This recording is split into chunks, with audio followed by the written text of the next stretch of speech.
గుంటూరులో మరోసారి డయేరియా ప్రబలింది. డయేరియాతో పద్మ అనే యువతి మృతి చెందింది. మరో 30 మంది వివిధ ఆసుపత్రుల్లో చికిత్స పొందుతున్నారు. గుంటూరు ప్రభుత్వ ఆసుపత్రిలో కూడా డయేరియా బాధితుల సంఖ్య పెరిగింది. అక్కడి నుంచి మరింత సమాచారం మా ప్రతినిధి కృష్ణ అందిస్తారు.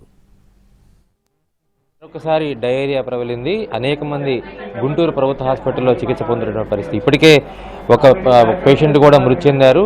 అయితే దీనికి సంబంధించి ఎంతమంది ఎఫెక్ట్ అయ్యారు, ఎలా ఎఫెక్ట్ అయ్యారని తెలుసుకునే ప్రయత్నం చేద్దాం.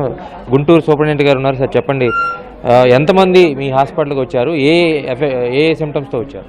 దాదాపు 15 మంది పేషెంట్లు మనల్ని అప్రోచ్ చేయడం జరిగింది. వీళ్ళు కూడా డయేరియాతో అంటే మోషన్స్తో విరోచనాలతో వచ్చారు. అలానే వాంతులు కూడా అవుతూనే ఉన్నారు. 2-3 రోజుల నుంచి కూడా ఇబ్బంది పడుతున్నామని వాళ్ళు చెప్తుంటే జరుగుతూ ఉంది. నగరంలోని వేరియస్ ప్రాంతాల నుంచి వస్తున్నారు. మెయిన్గా శ్రీనగర్, సంగడగుంట, శారదా కాలనీ ఆ ప్రాంతాల నుంచి వచ్చారండి. వీళ్ళందరూ కూడా ఒక పేషెంట్ అయితే మాత్రం దాదాపు 3 రోజుల నుంచి డయేరియాతో సఫర్ అవుతూ ఒక ఆర్ఎంపీ డాక్టర్ దగ్గర ట్రీట్మెంట్ తీసుకుంటే మన దగ్గర రావడం జరిగింది. వచ్చేటప్పటికే ప్రొఫౌండ్ షాక్లో ఉంటాం. ఆ షాక్లోనే గుండె ఆగిపోయి చనిపోవడం కూడా జరిగింది. 18 సంవత్సరాల చిన్న పిల్ల చనిపోవడం జరిగింది. మిగతా వాళ్ళందరూ అయితే మాత్రం ఇక్కడ ఐసీయూలో పెట్టి మేము ట్రీట్మెంట్ ఇస్తున్నాం. అందరి కండిషన్లు కూడా వైటల్స్ అన్ని స్టేబుల్గా ఉన్నాయి. సో వాళ్ళు చెప్పడం మాత్రం డయేరియా అని చెప్తున్నారు. ఒక నగరంలో ఒక ఏరియా కాదు, 2-3 ప్రాంతాల నుంచి వచ్చారండి. అంటే మీకు ఇప్పుడు చూసిన సిమ్టమ్స్ ప్రకారం ఏ ఎఫెక్ట్ అయ్యి ఉండదు? అంటే ఫుడ్డా, వాటరా, లేదంటే ఎటువంటి కారణాలు అయి ఉండొచ్చు? సో వీళ్ళందరూ కూడా నగరంలోని ఒక్క ప్రాంతం లేదా ఒక ఫంక్షన్ నుంచే రాలేదు, డిఫరెంట్ ప్రాంతాల నుంచి వచ్చారు. వాళ్ళు కూడా డయేరియానే మెయిన్ కంప్లైంట్గా ఉంది. డయేరియాతో వచ్చారంటే అది ఫుడ్ కావచ్చు, లేకపోతే వాటర్ కంటామినేషన్ కావచ్చు. ఏది అనేది నిర్ణయించడానికి క్షేత్ర పరిశీలన అవసరం. అక్కడ వాళ్ళ ఏరియాకి వెళ్ళి ఆ ఏరియాలో ఏం జరిగిందని తెలుసుకోవాల్సిన అవసరం ఉంది. ఇప్పుడు వీళ్ళలో మీ దగ్గర ఉన్న 15 మందిలో ఒకళ్ళు చనిపోయారంటున్నారు. మిగతా 14 మంది పరిస్థితి ఎట్లా? వీళ్ళు 14 మంది కూడా బాగానే ఉన్నారండి. వైటల్స్ బాగానే ఉన్నాయి. వాళ్ళకి ప్రాపర్ ట్రీట్మెంట్ ఇవ్వడం కోసం నేను దాదాపు 2-3 గంటల నుంచి ఇక్కడే నించొని ఇక్కడ. మీరు ఏ ప్రాంతం నుంచి వచ్చారమ్మా? ఎన్ని రోజుల నుంచి ఈ ప్రాబ్లం ఉంది? సంగరగుంట నుంచి వచ్చాము. సంగరగుంట. ఎన్ని రోజుల నుంచి ఉంది ప్రాబ్లం? మా అమ్మాయికి అయితే 2 రోజుల నుంచి ఉంది. దేని వల్ల అనుకుంటున్నారు? నీళ్ళ వల్లే అనుకుంటున్నాం. వాటర్ అంటే బాగా రావట్లేదా? బాగా రావట్లేదు. అంటే ఏంటమ్మా, బ్లాక్ గా కొంచెం బ్లాక్ గానే వస్తుంది. చెప్పారా మరి మీరు అక్కడ ఎవరికన్నా కంప్లైంట్ ఇచ్చారా?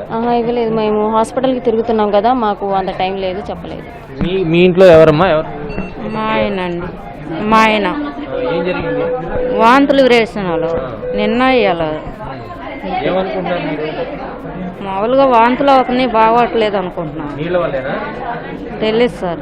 వాంతులు అంటే వస్తున్నాయా? నీళ్ళు వస్తున్నాయి. సో ఇక్కడైతే 15 మంది పైగా ఇక్కడ చికిత్స పొందుతున్నారు. అదేవిధంగా గుంటూరులోని అనేక ప్రాంతాలు, శారదానగర్ కాలనీ కానీ, శ్రీనగర్ కాలనీ కానీ, సంగడిగుంట కానీ, ఇలాంటి ప్రాంతాల నుంచి పెద్ద ఎత్తున బాధితులు వస్తున్నారు. ఇక్కడ 15 మంది వచ్చారు. మిగతా ప్రైవేట్ హాస్పిటల్కి, అదేవిధంగా ఫీవర్స్ హాస్పిటల్కి వెళ్ళినటువంటి వాళ్ళు కూడా అనేక మంది ఉన్నారు.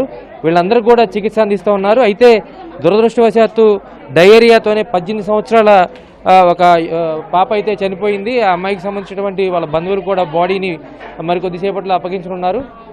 మొత్తంగా అంటే వేరియస్ ప్లేసెస్ నుంచి ఏదైతే బాధితులు వస్తున్నారు కాబట్టి ఖచ్చితంగా ఇది ఫుడ్ కంటామినేటెడ్ అయితే కాదు, వాటర్ కంటామినేటెడ్ వల్లే ఇట్లాంటి ఎఫెక్ట్లు అవుతాయనేది ప్రాథమికంగా కొంత అంచనా వేస్తూ ఉన్నారు. అయితే పూర్తి స్థాయిలో, క్షేత్రస్థాయిలో దీని మీద పరిశీలన జరిపిన తర్వాత దానికి సంబంధించినటువంటి శాంపిల్స్ ఏవైతే ఉన్నాయో, ఆ నీటి శాంపిల్స్ కానీ అవన్నీ కూడా ల్యాబ్స్కి పంపించిన తర్వాత పూర్తి స్థాయిలో రిపోర్ట్ వస్తే కానీ ఏ విషయం చెప్పలేమంటున్నారు. ప్రస్తుతానికైతే జీజీహెచ్లో ఎవరైతే హాస్పిటల్లో ఉన్నటువంటి ట్రీట్మెంట్ పొందుతున్న వాళ్ళ పరిస్థితి అయితే నిలకడగానే ఉంది. కానీ పూర్తి స్థాయిలో ట్రీట్మెంట్ అందించిన తర్వాత మాత్రమే వాళ్ళ పరిస్థితి చెప్పగలం అనేది డాక్టర్లు